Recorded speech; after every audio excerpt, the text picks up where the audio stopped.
Would you do this experience all over again? Hell yeah. And I could have done it before. I had 5 Crazy Mothers 10 years before when there wasn't reality TV. I could have done it. And I can do it now. I could start tomorrow.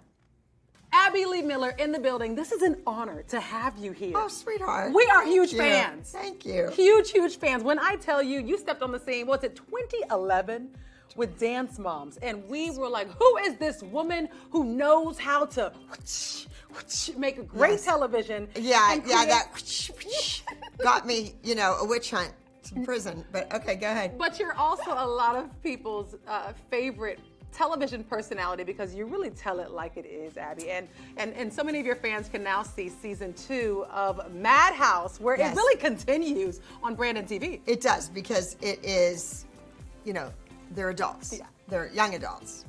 Tell me about them being young adults now. I mean, you have gone through, 14, 15 years raising these kids into women on television. Right. Well, now we have Madhouse, so we have a new cast, but that cast grew up with the show and probably learned a lot of valuable lessons from me as I was teaching. And, but now there's no mommy to back you up or to protect you or to step in, right? Now it's just the kid. How has your coaching evolved? Because it has been years, and I want to know, are you the same Abby that we met? Yeah, it has not changed one bit. I A can plie is still a plie. a gorgeous, good, beautiful foot is still a gorgeous, beautiful foot. And if you don't have it, you don't have it. Lay in bed at night and do the exercises for your feet and get better feet. Come on. Some of the girls, many people have said in the past years, you pitting the women against each other, or the girls as they were being, brought up, and even Chloe mentioning that she felt like you were pitting her against some of the other girls. Right. Well, that child you just mentioned, I don't talk about.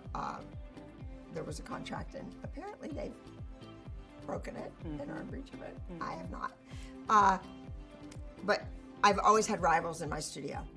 My logo girl, her name is Amanda. Gianna was her duet partner.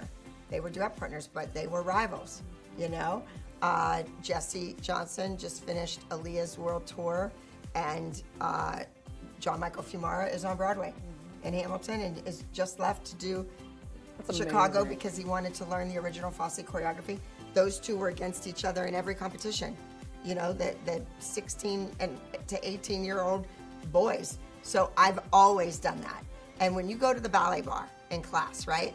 You walk into the bar, you put yourself at the bar. Do you stand next to the person that's horrible with horrible legs, or do you go stand next to the person whose leg is up there next to their face? Yeah. If you want to get better, that's who you go stand behind, and you try to get your leg higher. Would you say, though, Abby, did you intentionally put some of the young women against each other to make them more competitive and to make them better?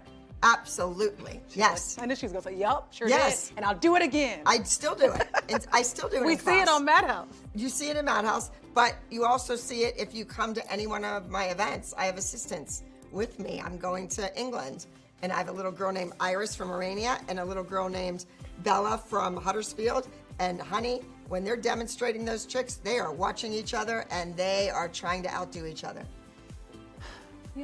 One thing I loved about, what I enjoy about your career is that you literally have helped make some of the biggest stars that we've seen. Love what Maddie's doing. Congratulations to her in her acting career. JoJo Siwa. There's still dancing. And dancing. She's still dancing. JoJo Siwa too. She's dancing. JoJo Siwa. Yep, laughing all the way to the bank. She's dancing, laughing to the bank. Do you have any regrets or unresolved? No, Is there anything I in your slept well. Yeah. I knew what I was doing was right. I knew what I was doing was for the good of the children. There was a situation. I quit my job many times.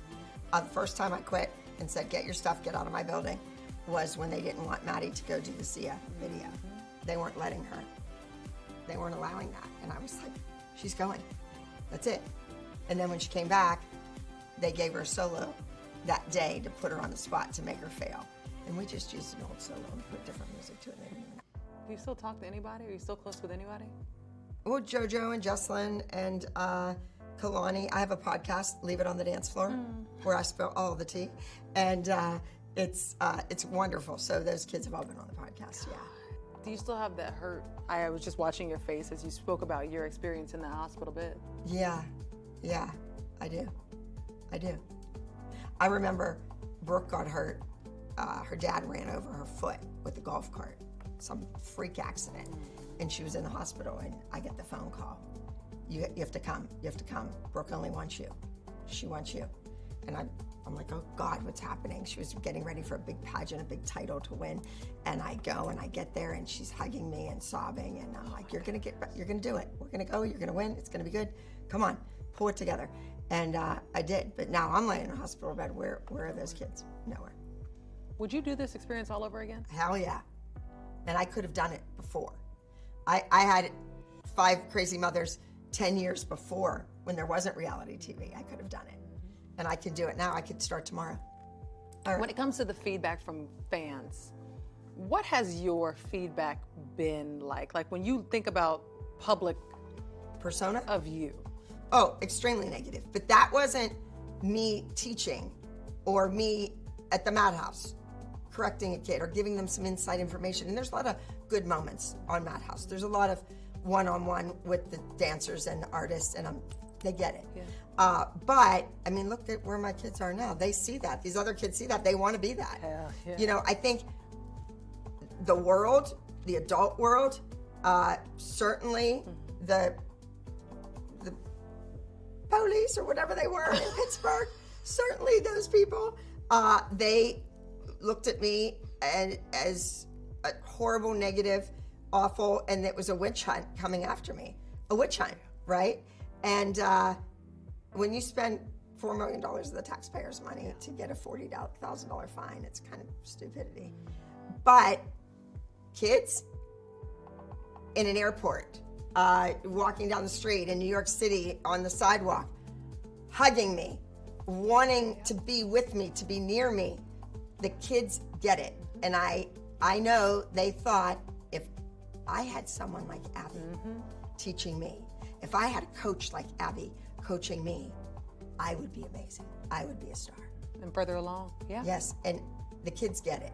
And I feel like now in the chair, if I had me to coach me, I might have walked in here. My final question for you, the biggest misconception about you. What is that? Just that I'm mean to kids, and I'm not. I love children. They're my world. Who would go into being a dance teacher if you didn't love kids?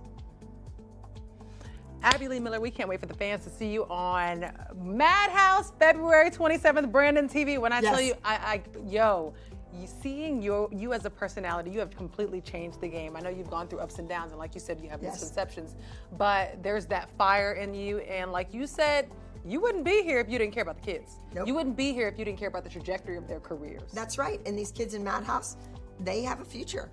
You know, whether it be on a cruise ship or Broadway or in a music video, they have a future, and we're trying to get them there.